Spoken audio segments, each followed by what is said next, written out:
Hey guys, it's Timmy, and this is Pro Wrestling Unlimited. As we're here on the PW Unlimited podcast, the Wednesday show, as I usually call it. And I did not change the name on the actual title, PW Unlimited podcast number 56. All right, we are live, good to go. How is everybody doing? How was everybody's Christmas? Hope everybody had a very good Christmas Eve and Christmas Day. See who's in the chat with us right now. We've got Kristen McNutt, James Februario, Voltage Dylan, Jeff Guevara, Beastie Boy 124, Woken King Slender. What is going on, everybody? Just let some of you guys roll into the chat really fast before we get started. We're going to kick it off by talking about the biggest things that happened on both Raw and SmackDown. That's what I'm going to talk about first.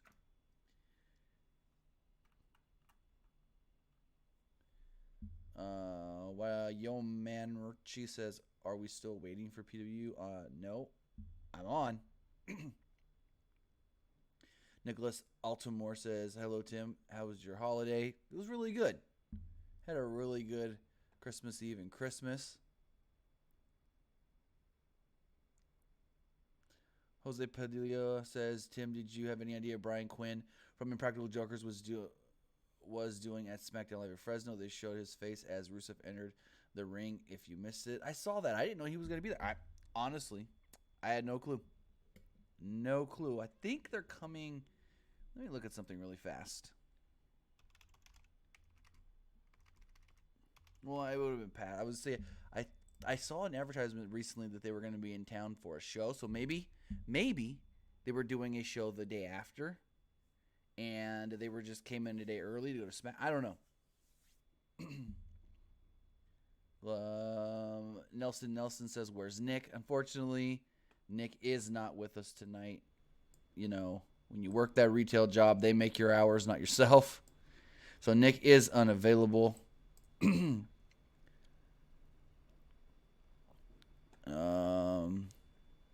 Just seeing the chat really fast. Does anybody remember the Oddities and their killer theme song? Yes, I do, Travis Ray. Yes, I do. All right, so as far as Raw and SmackDown goes, we're going to start with Raw. On Raw, we did see Ronda Rousey versus Natalya. Ronda Rousey versus Natalya was actually fully called in the ring.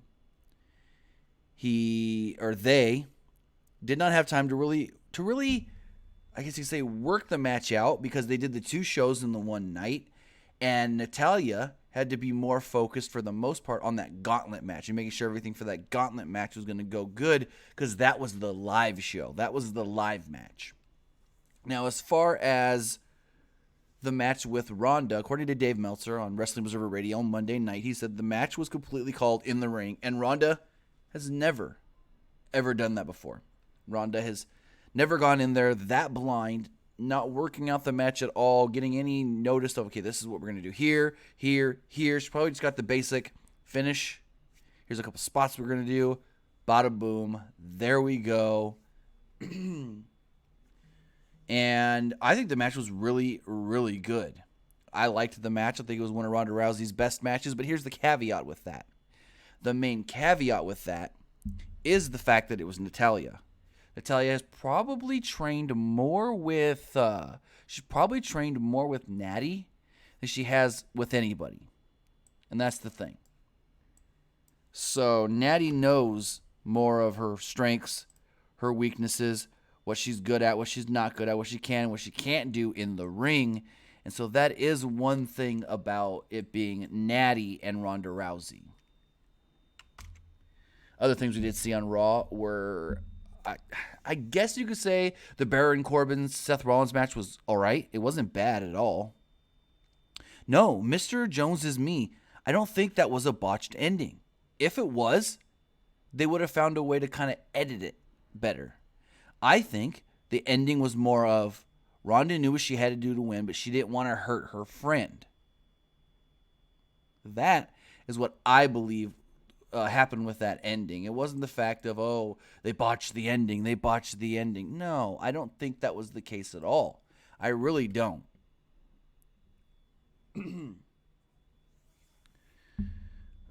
Just thinking more about Monday Night Raw. Monday Night Raw did see the big announcement of John Cena returning to Raw and SmackDown come Christmas Eve and Christmas Day. But even bigger than that, the big mega announcement that officially we are getting Women's Tag Team Championships within the WWE in 2019. Now, here's the thing. We don't know when those titles are actually going to be... We don't know when those titles are actually going to be implemented. They could be implemented in January, February, March, April, right in time for WrestleMania. We don't really know. That is the big thing. Now, also, we did learn that there's going to be a cage match next week on Monday Night Raw between Dolph Ziggler and Drew McIntyre. Now, I know a lot of people are like, change? Why are we getting this match? Again, this matchup. These two guys have fought how many times? And I think the change is going to come the following week, once we're live again, because they don't want anything to get leaked out, anything big or major get leaked out early. So you wait till you're live again the week after New Year's, and then you can go from there. Not really much of note other than that did happen on Raw. We did see the Raw Tag Team Championships on the line, and the wrong man was pinned. Gable and Rude did actually retain the championships, but they pinned the wrong guy, so that leaves it open for them to go on and do the match again. Excuse me. As far as SmackDown goes, we did see Rusev become the brand new United States champion. We did see that.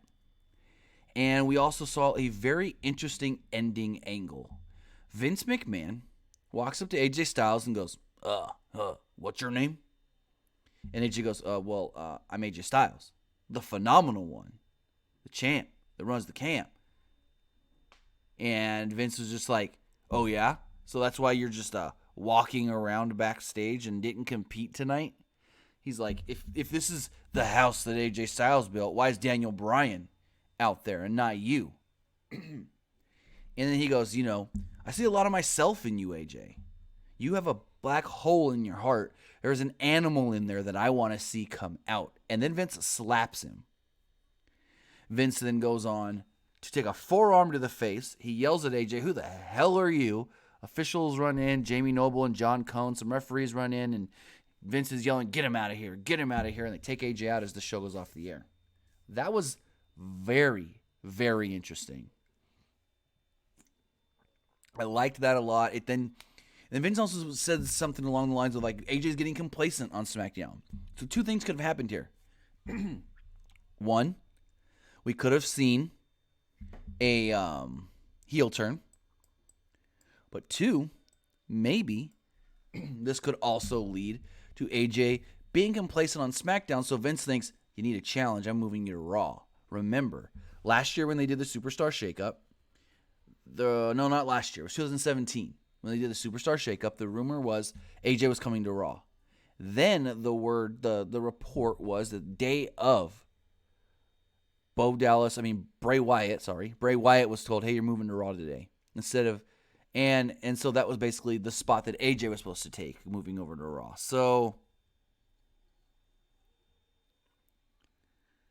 James Frebero says, is it okay if I use the text line? Yeah, that's fine. Let me put the number in the chat.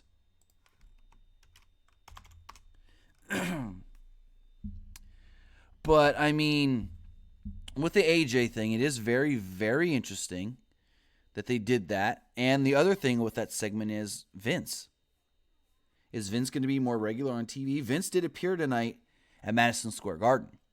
Vince apparently appeared on the show, and Baron Corbin was in the ring or whatnot, and he brought out John Cena to face Baron Corbin.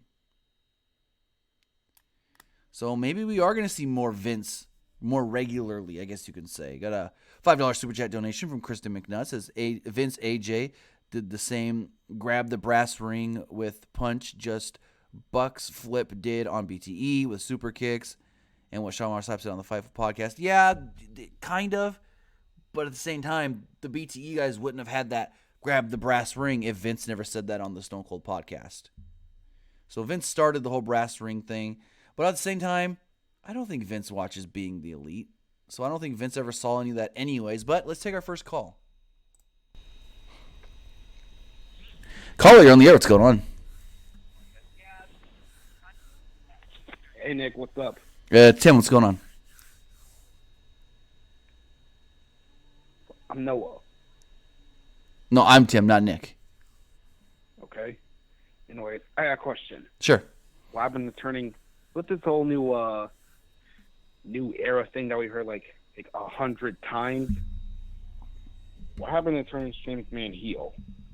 It's done. They're not going to do it because now all the McMahons, the authority figures, are now baby faces that they want the crowds to like. So the heel turn of Shane, basically just since it never really started, they can just throw it to the wayside and say, hey, we're not going to do it anymore.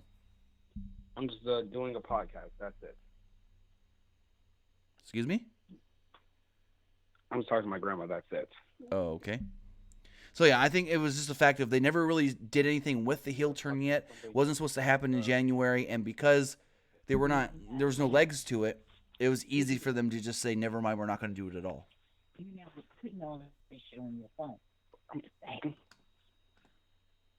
But I want to say thank you for the call and have a great night. Okay. As apparently he gets in trouble from his grandmother. Let's take another call. Excuse me. Hello. Caller, you're on the air. What's going on? So, Kim, I think I'm happy that they start doing women's tag team titles. Right. But I think they should start doing it right after WrestleMania. So you want them to wait? After WrestleMania, because that would give them more time to get NXT call up, because I don't think they will do NXT women's tag team titles with the Raw and SmackDown. That's what I think.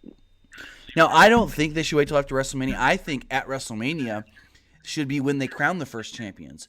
Do a tournament leading up to WrestleMania after the Royal Rumble.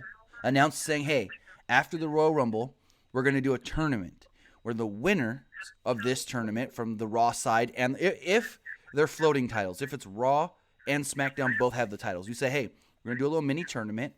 The Raw winner is going to face the SmackDown winner at WrestleMania to crown the first champions. That's how I think they should do it. That's just my opinion.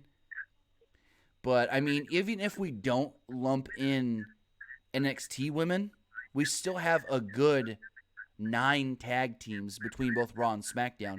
And you really don't need more than that at first anyways. And I think Sasha and Bayley should win the first women's tag team titles. Why? Because they haven't used them a lot in 2018. True, but they're too obvious. They're too much of the obvious choice. So you may, for your first champions, need to go a less obvious route and then have them defeat the first champions and get the titles down the line.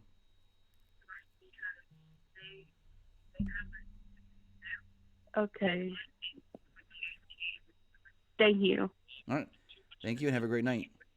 You.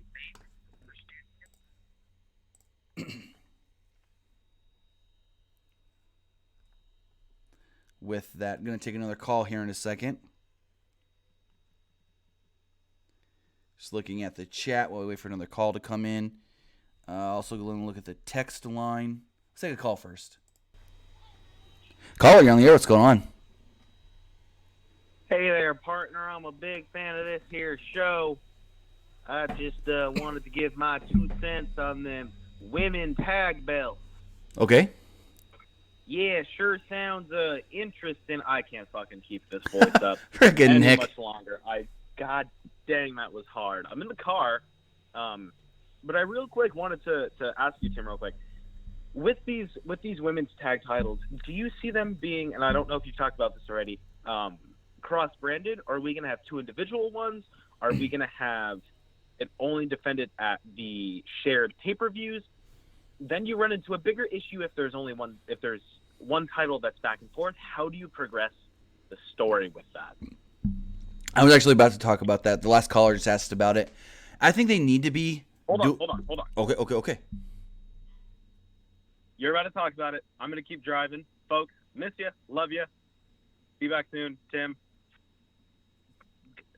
Hi. All right. Talk to you later, folks. Have a good one. So with these women's tag team titles, first off, I got to read. 847 driving home from SDLive Chicago. Cool. All right. So with these women's tag team titles, I think they need to be cross-branded. Both Raw and SmackDown have one set of titles. I know it's going to start a lot of deals where people are like, well, what about the world title? What about this title? What about that title? And I'll get to that in a second because I have, excuse me, I have a theory on this. So I think that these women's tag team titles need to be between both Raw and SmackDown.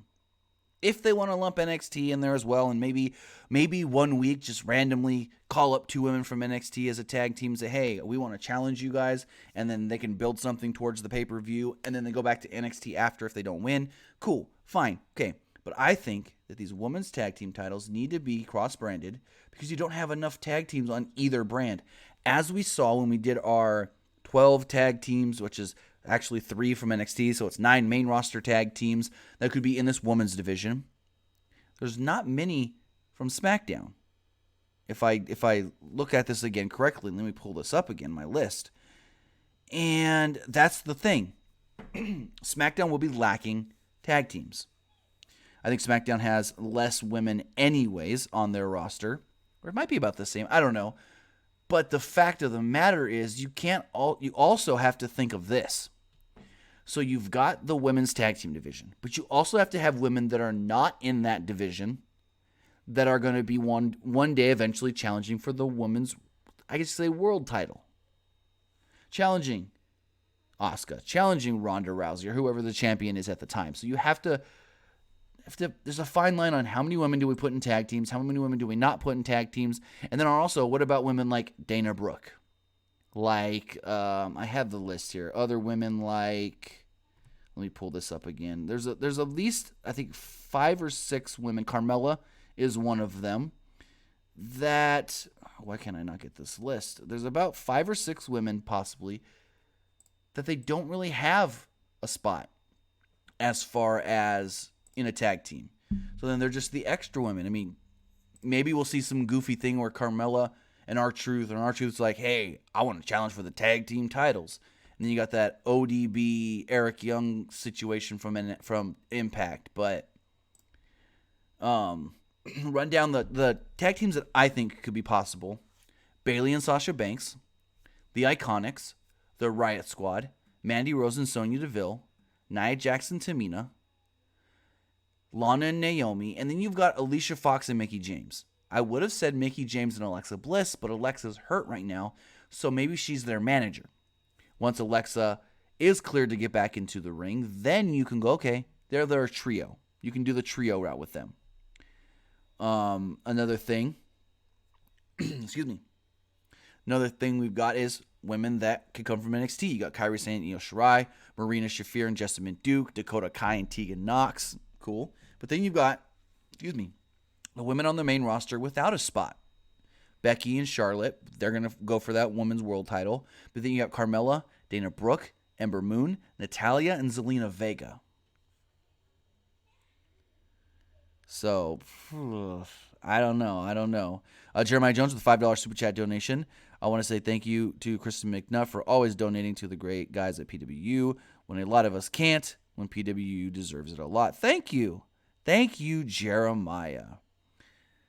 Excuse me. When will Alexa get cleared, Luke Might says. That's a good question.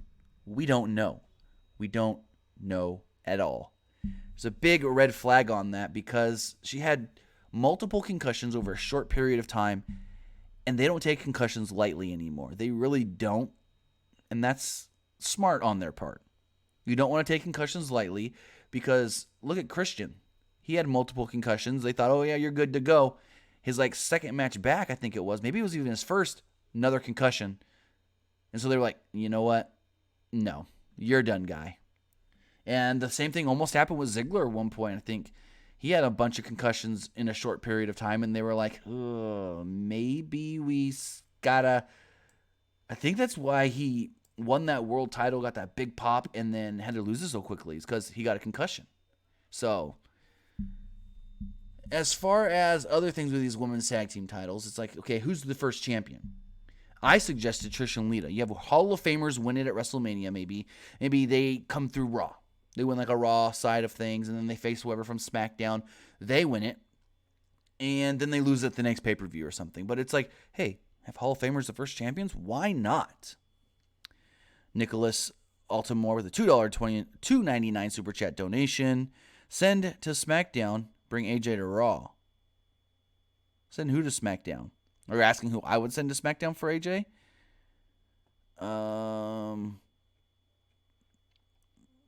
I don't know. It's a tough one. I'll think about that and get back to it. Kristen McNutt says Alexa be able to compete at the Royal Rumble. Unlikely. We don't know. Something can change between now and the Rumble. The Rumble's 4 weeks away, I want to say. The 27th of January. A lot can happen in those 4 weeks where she could get cleared. But right now it's not looking likely. So that will be 2 women's Rumbles she's not going to compete in. Yeah. Bird Guy says Jack Swagger kicked Dolph in the face. Okay, Nicholas said send Seth to SmackDown. Gotcha. Send Seth to SmackDown, bring AJ to Raw. Maybe. I can see that. Change things up. I think they really like Seth on Raw, though, because Seth's got a big recognizable name, and they want Raw to be the better brand right now. So maybe you can send Seth later when the SmackDown of Fox stuff happens. But let's take another call. If you guys do want to call in, 559-475-8473. Caller, you're on the air. Hey, how you doing, man? Pretty good. Yourself? Hold on, give me 1 second. Sure. I'm sorry. Hello? What's going on? Okay, how long I got? Go for it. All right, hold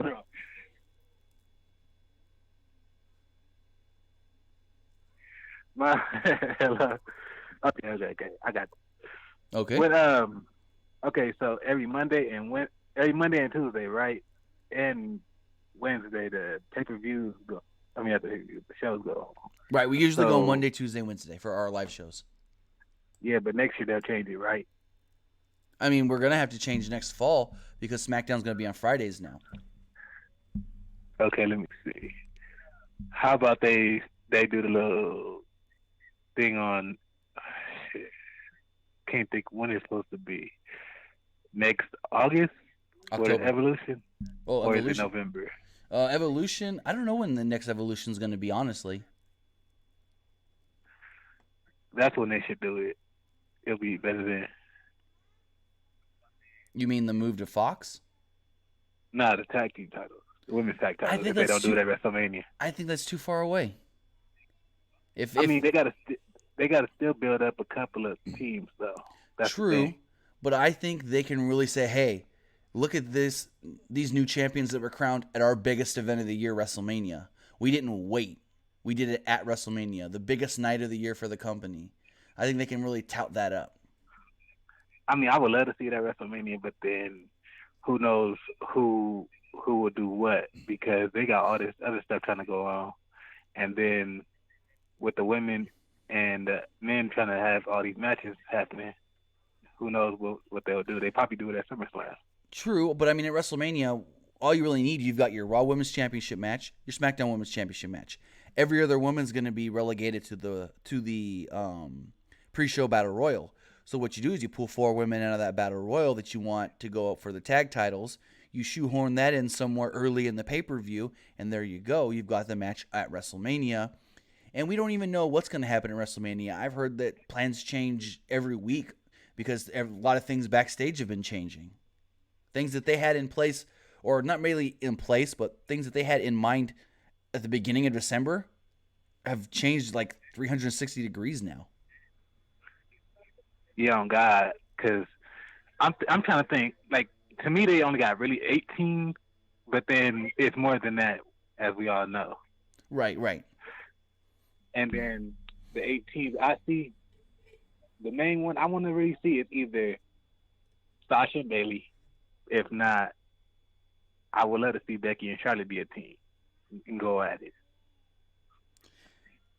That's what I would want to see. I can see that eventually, but right now I don't think that should happen because they both want Ronda. They both want to be the champion. I don't know if they'd. No. I'm talking about after WrestleMania. Oh, eventually down the road. whoever wins the titles, hopefully Becky and Charlotte will team up and go for the titles. Yeah, I can see that eventually, them challenging. For sure, for sure. Yeah, and then with the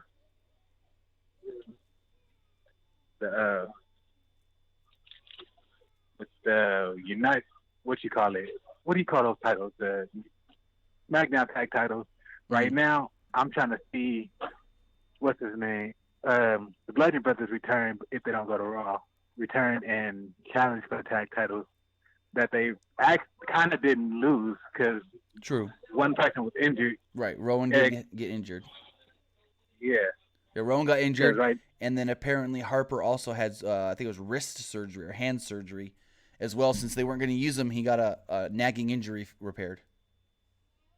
Yeah, but hopefully we do get something big for SmackDown tag titles to come up. I mean, they're pushing Gallows and Anderson now. They did it these last 2 weeks, and Sanity. Yeah, and that's another thing. WrestleMania, I hope. Well, not WrestleMania. Royal Rumble. I hope between Gallows and Anderson, Sanity, and Usos. Hopefully, all three gets a chance at the titles in a fatal 4-way tag title match. That would be interesting. Because right, Sanity, they haven't been really used well. Not at all. And Gallows and Anderson either. Usos had their chances too many times, kinda, but it wasn't enough for them, I guess. Right. But other than that, that's just how it's going to probably, hopefully it goes down. Right, and with that, I want to say thanks for the call and have a great night. You too. All right, so let's shift gears a little bit, not talk WWE. I want to talk about The Elite. We all know that The Elite may have something big to announce on January 1st. They're teasing January 1st. It's a very big day, but Pro Wrestling Tees may have hinted that January 7th could be the big day. Tweet came out today from 1 Hour Tees, which is also the company that runs Pro Wrestling Tees. And there was an image of all the different shirts from Omega, Skrull, Hangman, Cody, the Bucks, and it said, "Hate to be a Grinch, but Jan 7th will be the last day to get these Elite BC shirts before they're discontinued forever. Tag someone who may be missing some. It'll be the last chance." And then, they're also doing the new Elite shirts. They've got one for the Bucks, one for Kenny, one for Cody, one for Skrull, and one for Hangman. But maybe January 7th, this could be the last day you can get those shirts because they're announcing their new venture. They're gonna distance themselves completely from the ROH New Japan stuff. We know January 4th is their last dates, supposedly, for New Japan Pro Wrestling at Wrestle Kingdom. And then we go from there. But, I mean, the interesting thing, like I said, sorry about that, I was reading something. The interesting thing with this is, when are they going to announce their next thing? We do know that their next thing could possibly be, or is most likely going to be All Elite Wrestling. Now, if you missed it, back on I think it was the 18th or the 19th of December, they filed a new trademark. All Elite Wrestling did. They filed a trademark for a possible pay-per-view. I'm going to pull up the name here. I don't want to say it incorrectly. It is Fight for the Fallen is the name of this possible pay-per-view. We've got the logo on our website, PWUnlimited.net, if you do want to see it as well. It's just a little render of the logo. It's black and white. But basically, the description of the actual trademark was for live streaming video pay-per-view events on the internet. Also, for on-demand services, transmission services as well. So when are we going to get this announcement? Now, on this past week's Being the Elite, we did see, it was just a Christmas episode, kind of like, hey, Merry Christmas, thanks for everything over the last year. It was like a recap kind of deal as well. And they teased, they again teased SCU leaving ROH and coming with them. There was one part where Scorpio Sky was supposed to be getting a letter from his boss, from ROH or whatever, I guess you could say. And I think it was Matt goes, "What's in the envelope? Is it your release? Is it your request for a release?" And he was like, "No, it's my holiday bonus." And then they went off to him being mad about it and this and that and whatever. Okay, cool. And then Cody said something about, "I know everybody's worried about what we're going to do come January 1st, but don't worry. We're going to take this big leap forward. It's going to be a big deal, this and that." So Cody's like, "Hey, we're doing what you..." He all but said, "Hey, we're doing what you all think. We just can't say it yet." So it's going to be interesting to see come, I guess, this time next week, if we do learn anything new about All Elite Wrestling, anything about what they're going to be doing as far as New Japan goes. Because some say that, hey, maybe they do this All Elite Wrestling and they try to align themselves and their company with New Japan. But what would that do with the New Japan ROH relationship is the thing as well. So I don't know about that. Luke Might says, "Call me. I can't do calls out. You have to call in." And if anybody does want to call in, 559-475-8473. Let's take a call. Caller, you're on the air. What's going on? Hi, how are you? Good. Yourself? Doing well. All right. So I have two questions for you. Go for it.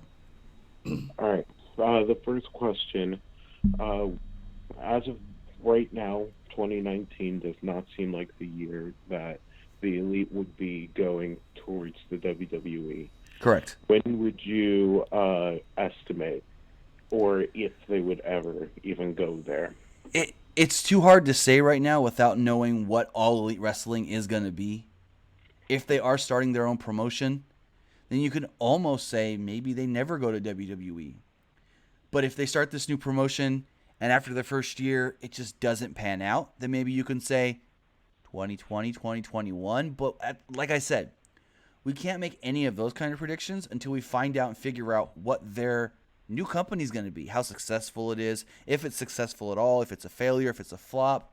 There's too many questions that need to be answered first before you can be asking those questions, since it does, like you said, seemingly look like they're not coming to WWE next year. All right.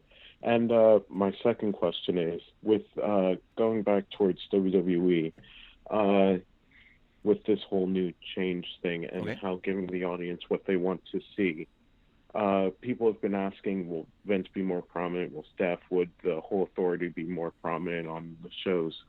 But my question is, will Brock Lesnar, the Universal Champion, be more prominent? No. Now? No? No.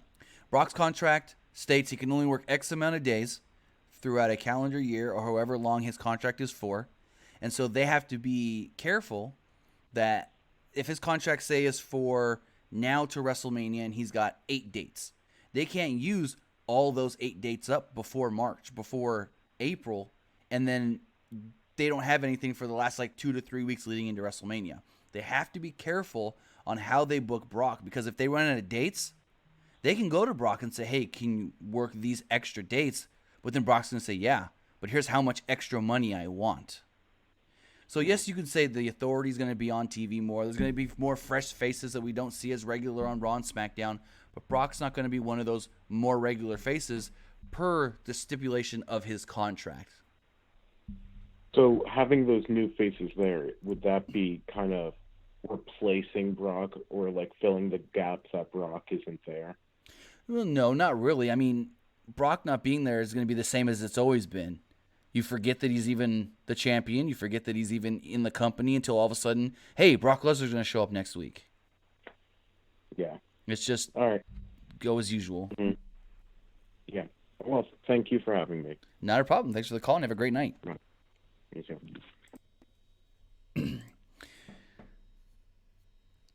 Mr. Jones is me, so even if he wanted to work unrealistic, they couldn't. No, they can work out some sort of a deal where it's like, hey, Brock, they used up all Brock's dates. They used up all Brock's dates. Now we need extra dates. They can work out a deal where Brock says, I'll come in for no more money, but Brock's never going to do that. Brock's never going to say, I'll come in for no extra money. Brock's always going to say, can I get some more money? Because Brock's not a dumb guy.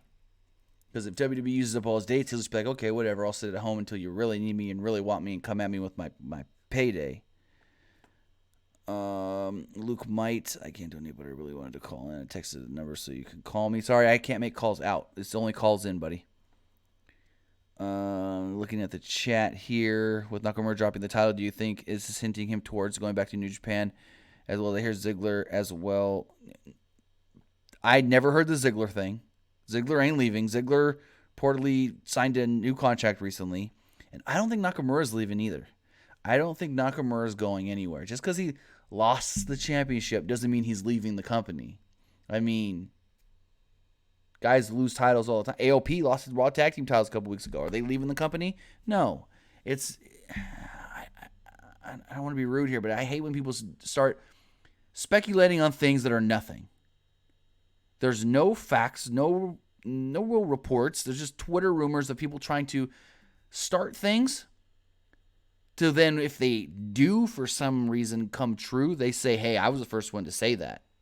And look, it happened. So Nakamura didn't move his whole family, uproot them all from Japan to Florida, just for him to leave in 3 years when his contract is up. He's there for the long haul.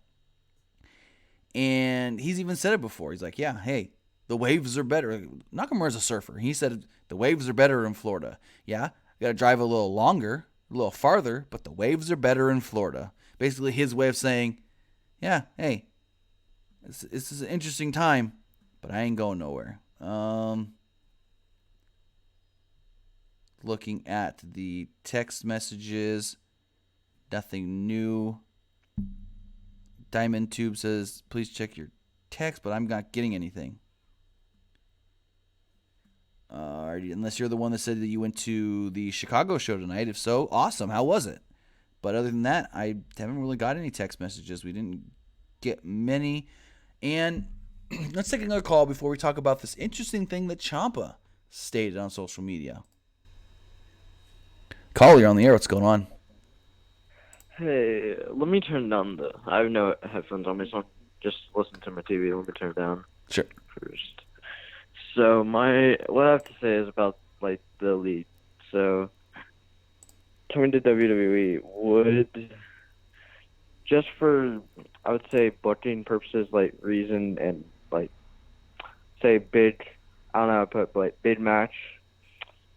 Would they do the Elite versus Undisputed Era at next War Games? Would they keep the Undisputed Era and NXT that long? Like, would you think that'd be unrealistic?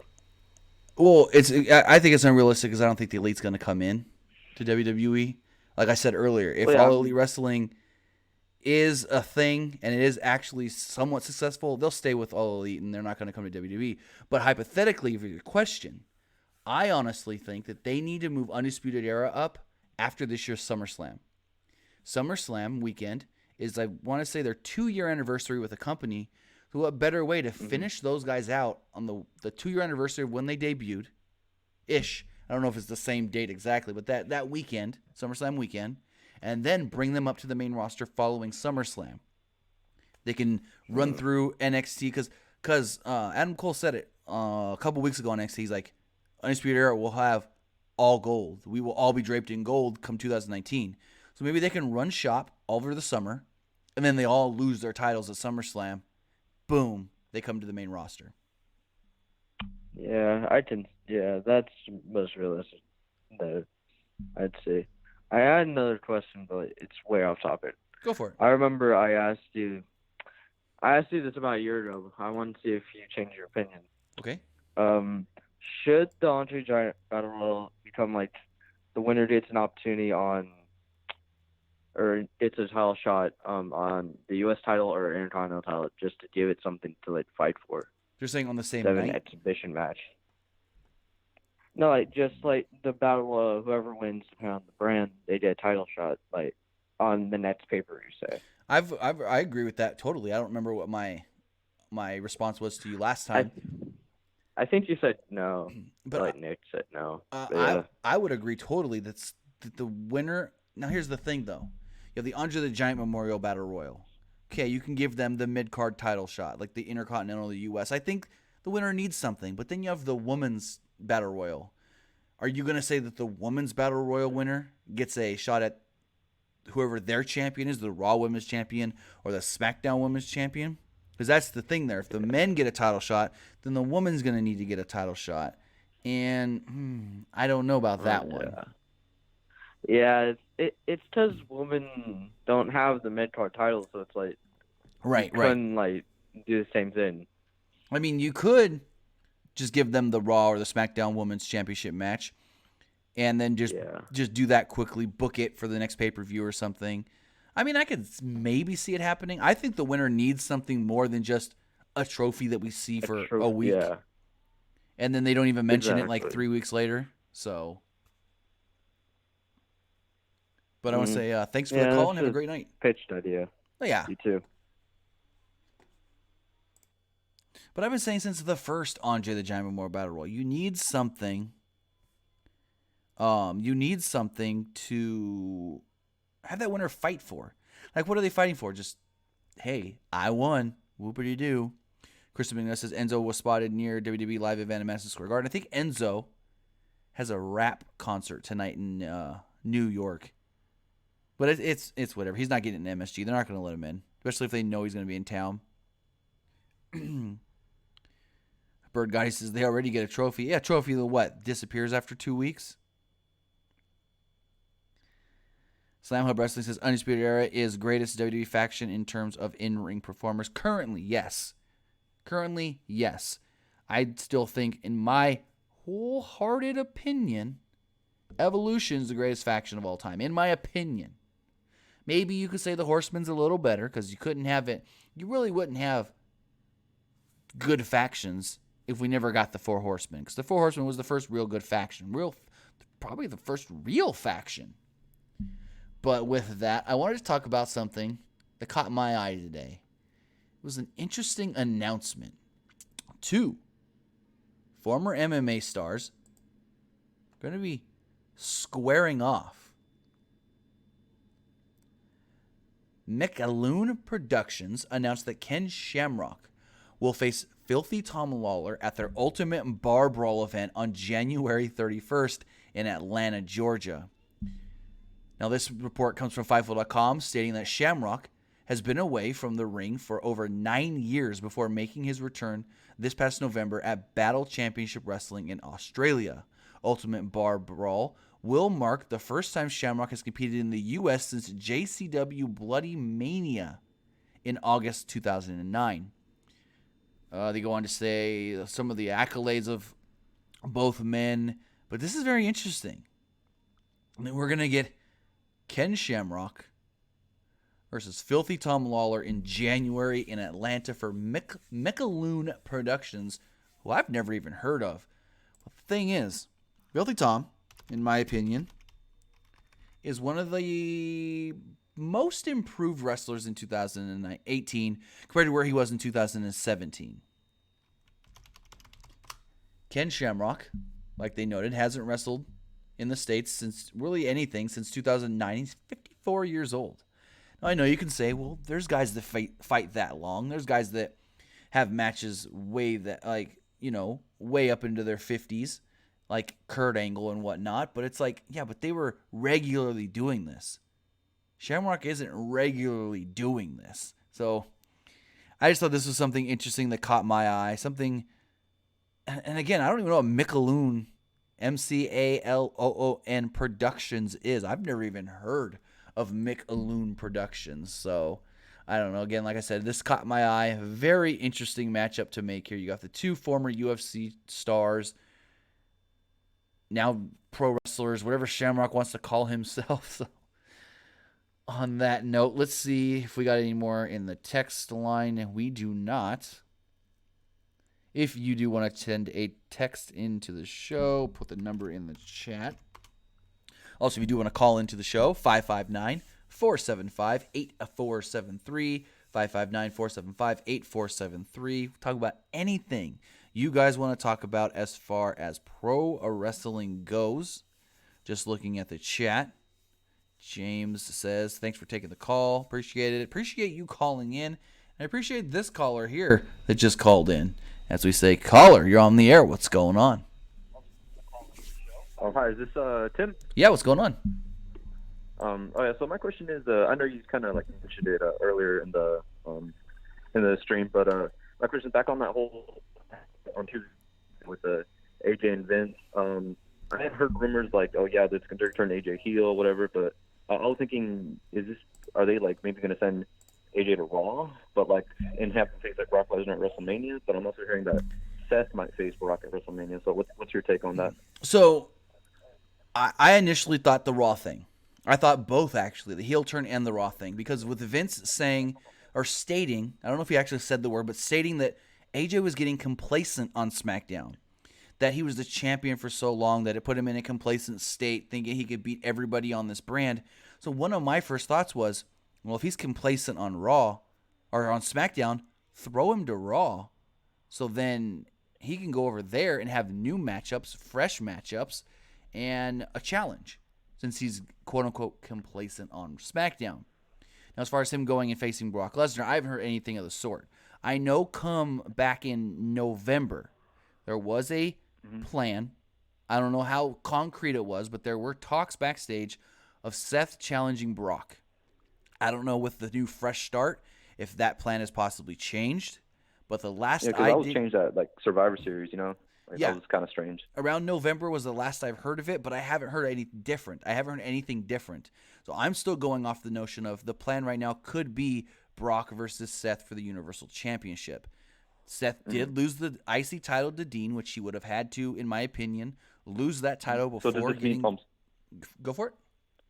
Oh, okay. My question, sorry, I'm to interrupt. It's just that, so does that mean like Seth maybe wins the Rumble and then goes on? That was also, Brock, that's what I would think. Seth wins the Rumble, challenges Brock, and they go from there. You've got the whole thing where Brock's got the history with Roman, so they can, if they wanted to, which they shouldn't, but they probably would, bring up the leukemia stuff again. They can bring up the whole fact of, hey, on the biggest stage, Roman tried twice and he couldn't beat me. Can you beat me on the biggest stage? Yes, Seth can go in there and say, well, I cashed in Money in the Bank and I beat you at WrestleMania 31, but then you can have Heyman go, well, that didn't count because you interjected yourself into a match. So I think there's a good dynamic for where this story can go between Rollins and Brock Lesnar, to be honest. That's true. And my other question was, it just kind of came to my mind. It's kind of like a random question. Okay. What if WWE maybe sometime in the future came up with a mid-card title, but for the women's division? I know obviously the respective brands have their Raw and SmackDown women's championships, but what if they come up with like a mid-card title, like the U.S. title, the IC title, but for the women? There's not enough women, and that's the whole thing with this. Women? That's the same thing with the women's tag team division. If you want to have Raw women's tag team titles and SmackDown women's tag team titles, there's not enough women for that. If you want, floating titles, then there's enough women. If the tag titles are on both Raw and SmackDown, fine, enough women. But there's not enough women to have multiple women's championships on both brands. Yeah, you can say there are, because there kind of could be if you wanted to add like the mid-card women's championship. But now that you've got the tag team titles as well, that locks in. Maybe like too much. Yeah, because that locks up more women as far as now they're busy with tag teams. And if they want to have a good division of tag teams, they can't just say, here's 2 Raw tag teams, here's 2 SmackDown tag teams, these 4 teams will keep going fighting for the title. You can't do that. You have to have diversity. And so if you have, say, your Raw Women's Champion and 3 women that could be challengers, and then the rest of the women are tag teams, and then you do the same on SmackDown, you don't have anybody that can go for that mid-card title, unfortunately. Oh, okay, I see. All right, well, thank you very much, Tim. Not a problem. Thanks for the call, and have a great night. You too. Thank you. All right, just looking at the chat here. David Rosca says, Bobby Lashley will win the 2019 Royal Rumble. Highly, highly doubt it. If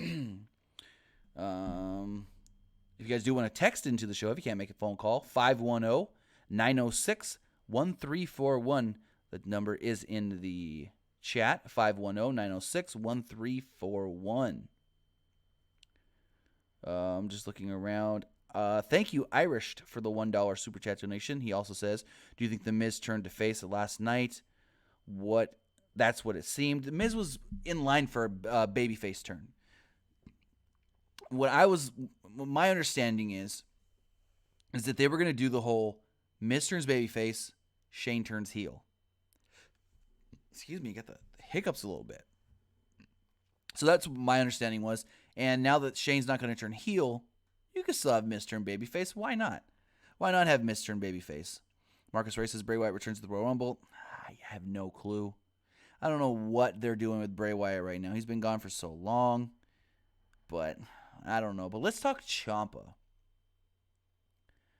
So we saw on NXT when they did the steel cage match between Aleister Black and Johnny Gargano, we got what many think is a quote-unquote DIY reunion. I don't think it's a DIY reunion. I think it's just two guys coming together to try to take out a common enemy. But then Ciampa goes on and he says, maybe Johnny Gargano deserves a shot at the NXT North American Championship. Let me see if I can get this to play here for you guys. Let me see. I was going to play the video, but I don't know if it's actually going to play in the stream. No, it's not going to go. But basically Ciampa just goes, this is our takeover, Johnny. Maybe you should challenge for the NXT North American Championship. So maybe Ricochet versus Johnny Gargano at TakeOver in Phoenix. We'll have to wait and see. They do have another taping coming next week, actually. I think it's next Wednesday. Wednesday or Thursday, I want to say. Coming for NXT, which should be their final tapings before NXT TakeOver. We'll know the entire card for NXT TakeOver Phoenix. And with that, let's take another call. Again, if you do want to call in, 559-475-8473. Caller, you're on the air. What's going on? Hey, Tim. How's it going? I know, yes, on Tuesday, you said Sean Cena is unable to come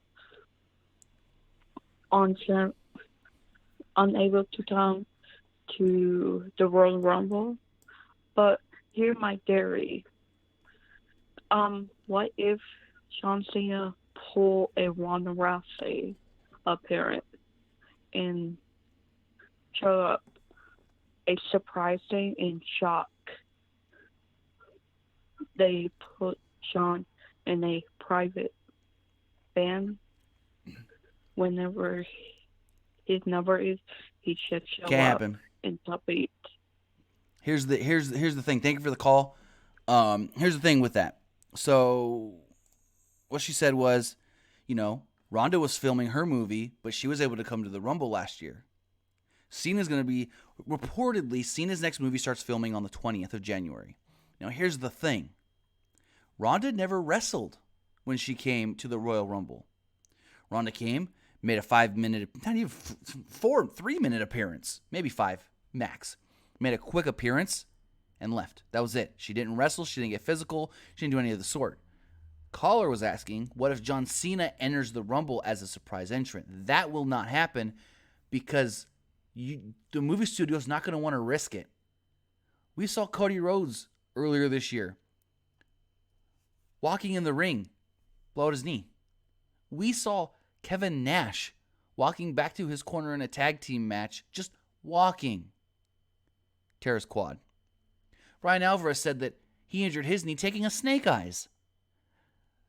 Some of the worst injuries come at the most randomest times when you're not doing anything high risk, not doing anything dangerous, not doing anything that could cause an injury. And so that's the thing. If John Cena starts filming, say, January 20th, 21st, the movie studio is not going to say, oh yeah, January 27th, the week after we just started this movie, go for it. Go film or go wrestle. Go have a match. And we don't even know what his next movie is. He's got 2 movies on IMDb that are in pre-production, which are going to start filming in 2019. One is the Jansen Directive, which The Rock is the executive producer. I think his $7 Productions is actually the one doing that movie. And then he's got another one called like something The Fire, Protect the Fire, something along those lines. So if Cena starts filming, especially if he starts filming before the Rumble, they're not going to let him leave to actually come in and wrestle a match because they're not going to want to risk it. Like you can say, oh, but Cena's going to be super safe. Cena's going to be super protected in the match. But what if Cena goes to get thrown over the top rope because he's not going to win the Rumble, of course. What if he gets thrown over and his foot catches the rope? His arm gets caught up in the rope. He breaks his ankle. He rolls his ankle, hurts his knee, breaks his arm. They're not going to risk it. So John Cena, as far as I'm aware, will not be in the Royal Rumble. I could be wrong. The report that his next movie starts filming in January, on January 20th-ish, could be wrong. But as of right now, from what we've heard, Cena is not likely, very not likely, to be in the Royal Rumble because they just don't want to risk it. Slamhut Wrestling is creepy. Nash tearing his quad just walking. Yeah. I mean, it's all the abuse from years and years and years of wrestling, but it's just like it finally gave out when he was just walking. He was literally walking back to his corner, his quad tore, and he lost his footing and fell. Yep. Bird Gotti says Dwayne pulled a hernia at Mania 29, and that's when all this started. Before WrestleMania 29, they didn't have the thing where, oh, well, we're going to film soon, so Rocky can't wrestle. Studios weren't thinking that. But when Rock was getting ready to film Hercules, he had a match with John Cena, WrestleMania, and he got hurt. This had to push the filming of Hercules back, I want to say, at least a month. Cost the studio millions of dollars. Many people lost out on paychecks because, they're not going to pay them if they're not on set. They don't pay them till they start actually filming. And because The Rock was unable to film, he was the star of the movie, they couldn't film, pushed the dates back. Those people didn't get paid for like a month. So they were out of the paycheck for that month. So ever since then, studios have been putting clauses in The Rock's contract saying, hey, you can't do X, Y, and Z during this period of time. Filming starts here, pre-production starts here. This part of pre-production, we need you for this, so you got to be, fully committed to us. Post-production, just in case we need reshoots. So, yeah, I mean, it's very not likely that Cena's in the Rumble if his new movie, which could be the one with The Rock, or the one that The Rock's doing, the Jansen Directive, if that does start in late January, it's unlikely. But let's take another call. Caller, you're on the air. What's going on? Hey, Tim, hope you and your family had a lovely holiday. We did, thank you. How was yours? Good. My question, actually, I'm going to run a scenario by you. Yeah, okay. Maybe. We'll see. Go for all it. my friends like, hey, Steph's going to win the Rumble. McIntyre's going to win the Rumble. And I my friends like, you know what? You're both wrong. They look at me kind of funny. I'm like, what do you mean? I'm like, it's everyone's talking about it. It's one of those where it's like, it's almost predictable in a sense. If I was WWE, I would say, you know what? Let's swerve people because you can get the Brock and Rollins through Elimination Chamber because that match still needs to happen. You can still do Braun and Drew, and not even need a title. That's just an attraction because both those guys are freaking beasts. I would book Finn Balor to win the Rumble and have him challenge Daniel Bryan because I'm not doing Miz and whatever he's doing with Shane. I think you do the organic Daniel Bryan against the Demon. Did him the Smackdown. There you go. I actually like that because if you remember when Finn first came to Raw from NXT, he was supposed to be the champion. They were going to give him this big monster push. And so maybe with your scenario, he wins the Royal Rumble, goes to WrestleMania, beats Daniel Bryan as the Demon, and it's basically like starting his whole main roster call-up over. They've already reported saying they're going to push him in 2019. Right. I can't think of a better way than right there. And like I said, there could be like I don't want to use this term since that's what WWE is saying, fresh start, but maybe it's like a do-over of his call-up. Mm-hmm. His run on Raw was, for lack of better terms, a failure for the most part. So move him to SmackDown, start him over, and say, hey, here's what we were going to do initially when we wanted him to be the first Universal Champion. Let's try it out over here, where there's actually, in my opinion, guys that his style fits better with anyways. Joe, AJ, Brian, Ali, Almas. Yep. I mean, it writes itself. And if I was WWE, I mean, I know they try to say they don't care what AEW is doing, but if these guys are making noise, if I could push the guy who was the first original leader of the Bullet Club, I mean, us fans know who he was. We know his history. Exactly. If they can push him to the moon in 2019, I'm just saying, like, it's one of those things. Let's give the fans what they want. People have been wanting Balor to do better forever. Like, if they push him, it's one of those things. Like, let's give these people what they want. I could see it happen. I'm like, I wouldn't be shocked if that happened because I'm talking about it, obviously. But that's why I kind of hope to see this. Rollins and Lesnar, you can get there. McIntyre and Strowman, you can get there. You don't need any of those guys need to win the Rumble for that to happen. Balor, like, needs a Rumble win. So that's no, I agree. I was thinking, you know, I said this last week on the show, Seth kind of needs to win the Rumble too, because over the last couple of months, he's kind of like cooled off with the fans a little bit, and he's kind of like, just kind of like another guy. So my thinking was, you know, you have Seth win the Rumble because it gives him that push. It gives him that, hey, we're confident in this guy. He's going to go on to face Brock Lesnar or whoever for the championship. But I do like your thinking of Finn because then they can do the whole move him to SmackDown. But I don't know. I'm torn because I like the Finn idea, but I also like the Seth idea because I think Seth could really, well, both guys can really use the rub of winning the Rumble. True. I mean, Rollins, that's like the one thing Rollins hasn't done, which I can see, like, he needs that.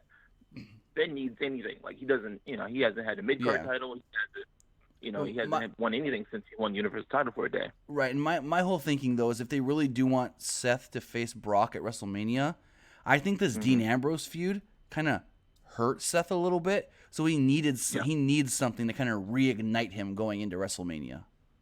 Yeah, so maybe like you said about that match. Right. What? And maybe like you said, he wins the Elimination Chamber or something, and that can be his little reignition. Because someone has to win that too. Exactly. Because where they're going with Miz and Shane, I feel like that might end up being a match at Mania. I think they're going to challenge. Still don't know who's going to face Daniel Bryan. I think they're going to end up challenging for the SmackDown tag titles.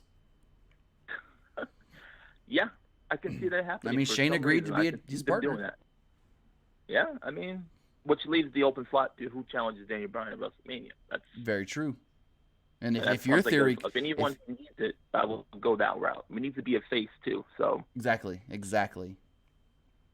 And SmackDown's kind of thin on them right now. Yeah, for the most part. I mean, your two biggest heels on SmackDown are who? Joe and Nakamura. Yeah. So, what I want to say, thank you for the call. One more. Go for it. Yeah, go for it. No, I have one more. I've been trying to ask this for 2 weeks. Real quick, you can just ask. You know, I can ask this. You let me go. Who do you think will be the top match for NXT? Take over New Orleans. You mean New York? New York. My bad. You're talking WrestleMania weekend? I'm a year behind. Yeah. New York. Yeah. That's a tough one. I honestly, it depends. If they go this route where because right now they're teasing Ciampa wanting Johnny Gargano to challenge for the North American Championship. If they go that route where Johnny challenges for the North American title, and if Johnny wins it, then that kills what I've been predicting. I always thought that this heel turn by Johnny Gargano is all a swerve to make Ciampa think that he's going to align with him in the dark side. And then you have somehow Ciampa gets another title shot. Ciampa gets that title shot WrestleMania weekend. And, I mean, Gargano. Gargano gets another shot at WrestleMania weekend, and that's when he finally beats Ciampa for the title WrestleMania weekend. That's what I've been thinking. Yeah. That's what I'm thinking.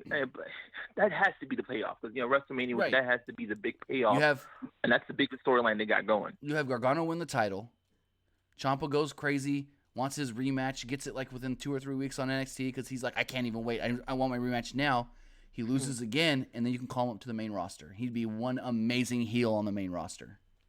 Yes, he will. I think that's the way they go. I hope that's the way they go. I can't really see anything else just being plugged in and we get in that big moment. We need a big moment, and I think that's probably going to be what it is. For sure. But I want to say thanks for the call and have a great night. You too. But no, I've been saying it for a while. I've been saying, Ciampa keeps that title because Gargano's even said it. I want to win the title, but I want to win it from Ciampa.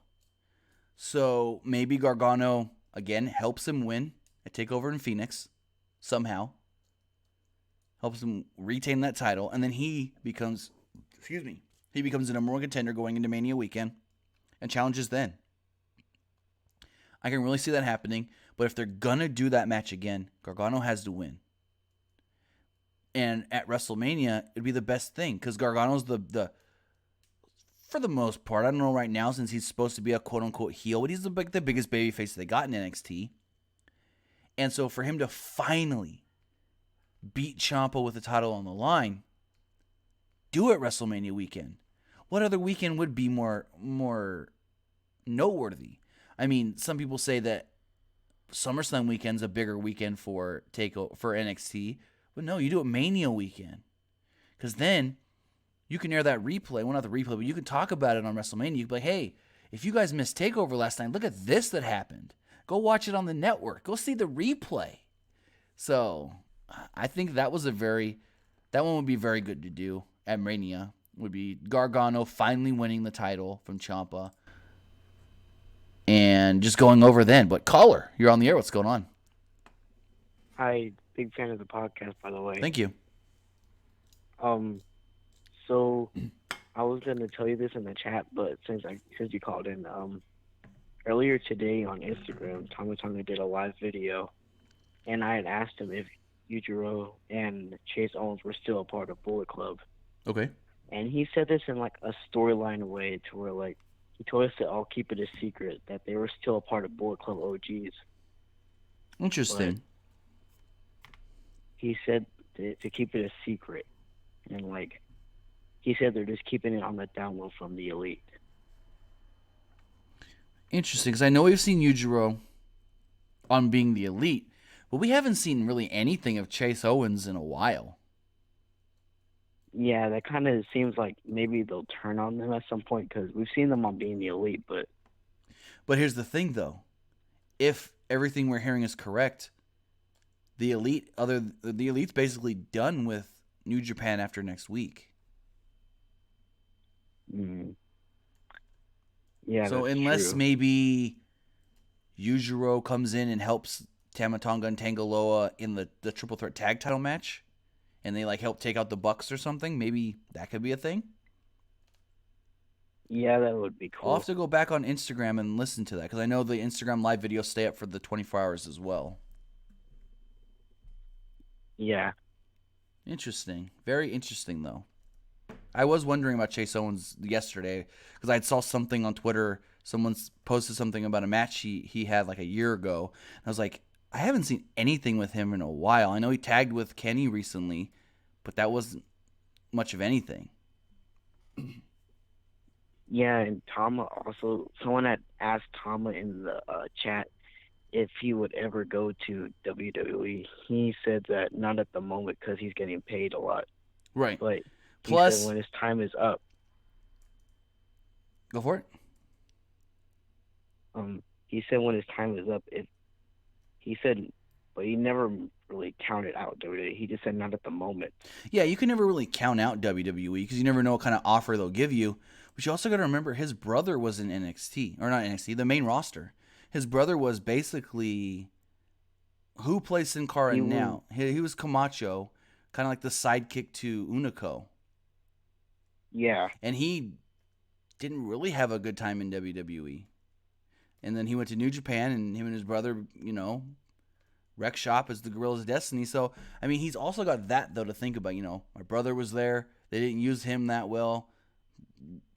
Gallows and Anderson are there. They don't use them that well. What makes me think they're going to use me any better, any different? He's always got to have that in the back of his mind. Yeah. I think now WWE probably has a different perspective of them. Oh, since for they're now sure. the big stars. For sure. Yeah, especially after their match against the Young Bucks. Right, and when his brother was Camacho, I mean, he was a nobody because he hadn't done really anything else before that. So now that he's been with Tama Tonga, like you said, now they've got a name behind them. They're bigger stars. Yeah, and plus, also during the chat, he said, and if he ever did, he would want to wish Roman Reigns to come back so he can have at least one dream match with him.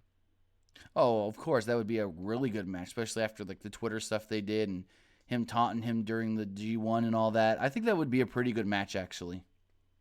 But I want to say thanks for the call and have a great night. You too. All right, let's check the text line here. Got a couple text messages.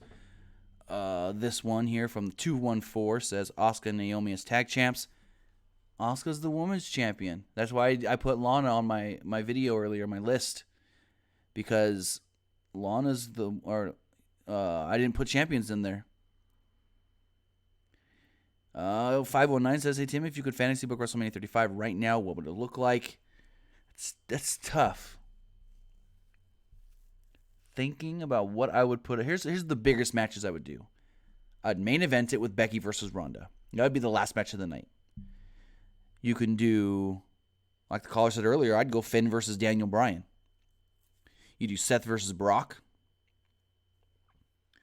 Maybe with the U.S. title on the line, you can go Rusev, Jeff Hardy. The IC title on the line, you can go, looking at Raw, Ambrose and who on Raw could face Ambrose for the title? The IC title. Maybe, let's see. Let me look at the Raw roster real fast. Let me pull up the old Monday Night Raw roster. Superstars. A Raw roster. We've got challenging Ambrose could maybe be like a returning Bray Wyatt or something. Challenges Ambrose for the title. I could maybe see that. Or maybe even no. Ambrose is a heel. I'd say I got it. Elias challenging for the IC title. As far as other matches, I don't really know what direction they would go with things. So it's kind of tough to book right now anything else. Anthony says not to be rude, but Cena can still go. Yes, Cena can still go, but Cena's doing Hollywood, making good money in Hollywood, and he's not going to risk any of that.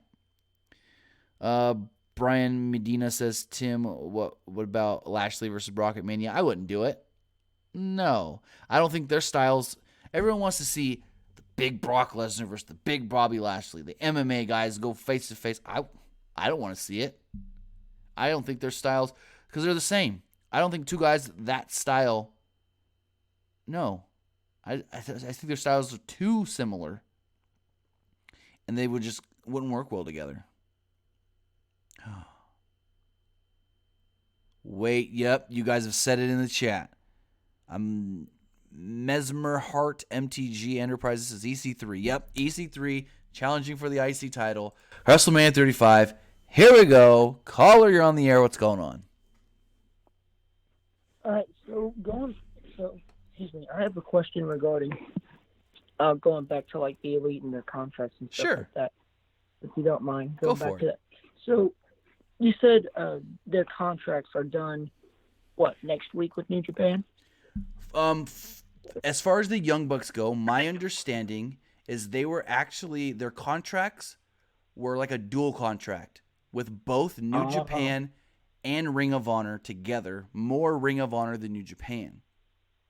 And those expire, to the best of my knowledge, right at the end of the year, so next week. And then they've agreed to work Wrestle Kingdom on the 4th, and then they're done with New Japan. They're already done with Ring of Honor. They have no more dates for Ring of Honor.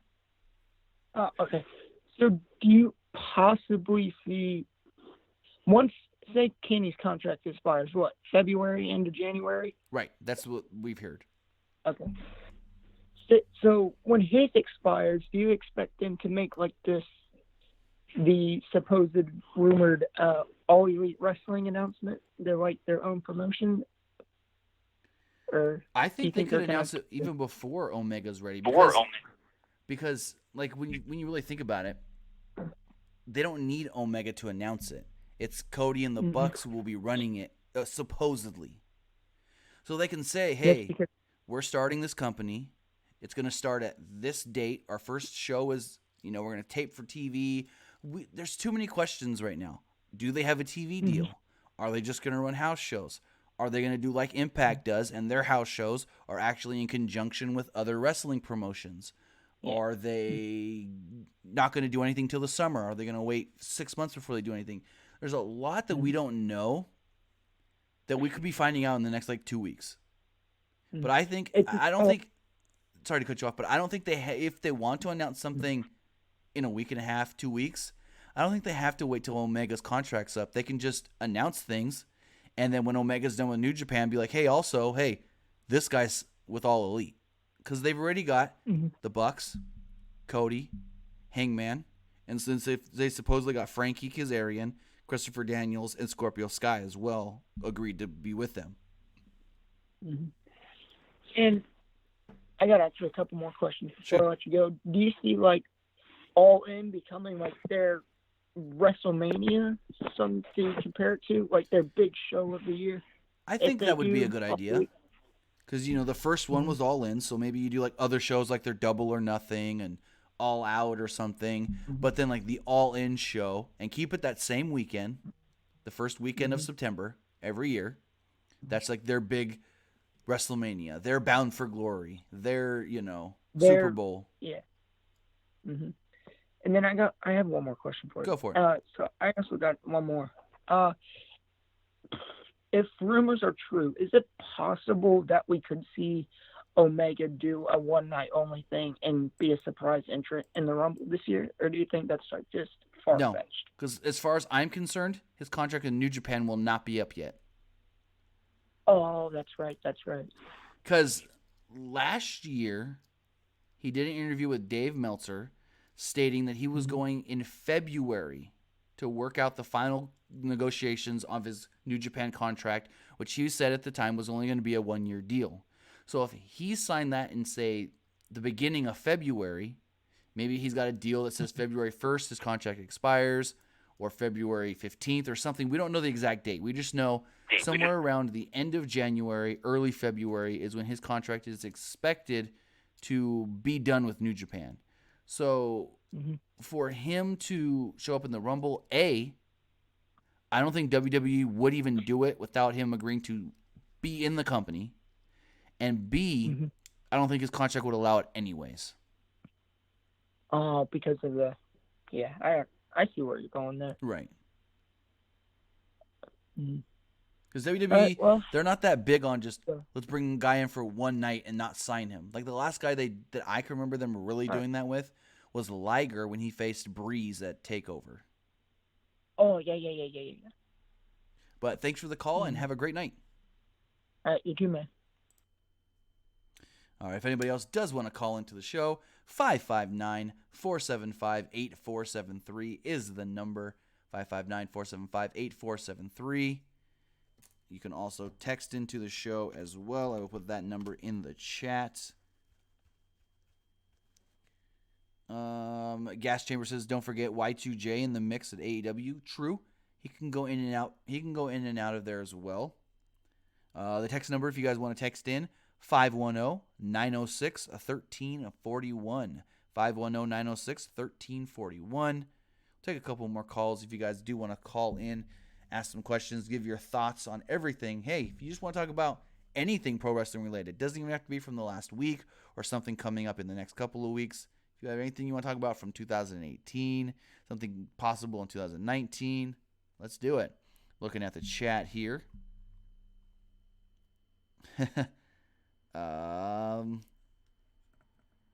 LB One of a Kind says AEW seems like a pipe dream. Plus, you can't have boys run the asylum, and All In would be in chaos. All it would be in chaos. I don't think so. If you have guys that are completely committed, like Cody and the Bucks, that are going to be professional about things, then you can have them running the company. You can have them booking it and being in charge of the show and all this and that. Because I don't think they're going to be kind of guys like, I'm always going to put myself over. I'm always going to put myself over. No, I don't think that's going to be the case at all. Well, it's not like the boys are running the asylum. Not like when WCW when just randomly said, hey, Nash is the booker now. So then Nash always put his buddies over. I don't think it's going to be that kind of a deal in the least bit, but let's take this call. Caller, you're on the air. What's going on? Hello? How's it going? What's up? Tim? Is you going on WrestleMania this year? No. No? No. Dang. Because I thought you was going. I was going to say it would be a pleasure to meet you. Nope. Yeah. But yeah, I like everything what you doing with the broadcast and stuff. Thank you. Yeah. All right. Have a good night. Right, you too. Thanks for the call and have a great night. Yeah, no, not going to Mania. It's just too expensive. Too expensive to fly out there all the way across the country. If I had like other things I was going to do as well, like if maybe I was doing like something, I don't know. But Chris McNutt with the $2 Super Donation says, I heard that John Cena will be on Miss TV. I know he's scheduled to do a Miss TV segment, I think Saturday at the tapings. So that could be what he does next week on SmackDown. College Slam says, Tim, what old school stuff you want to see added to the network? I don't know. There's a lot of old school stuff already there that I haven't even watched. Or haven't watched in many, many years. Colby Duran says they can have Jimmy Jacobs help book it. Jimmy Jacobs works for Impact. I don't know if that could work. Brian Medina says, do you think Mercedes Martinez would go to AEW? I don't know. It's a tough one. I don't know what they're going to do with the women's division. I know there's a good chance they are going to have a women's division. I mean, they got Brandy there. They had the women's match at All In. So they know the value of having a women's division, or at least women that can wrestle on the shows regularly. Kristen McNutt, who was the most improved woman in WWE? Ronda Rousey. She started from nothing and is one of the best ones they've got. So, but, I mean, I think that's going to do it for this episode of the Pro Wrestling Unlimited Wednesday show. I want to say thank you to everybody who joined us tonight, the callers, the listeners, the texters, the chatters.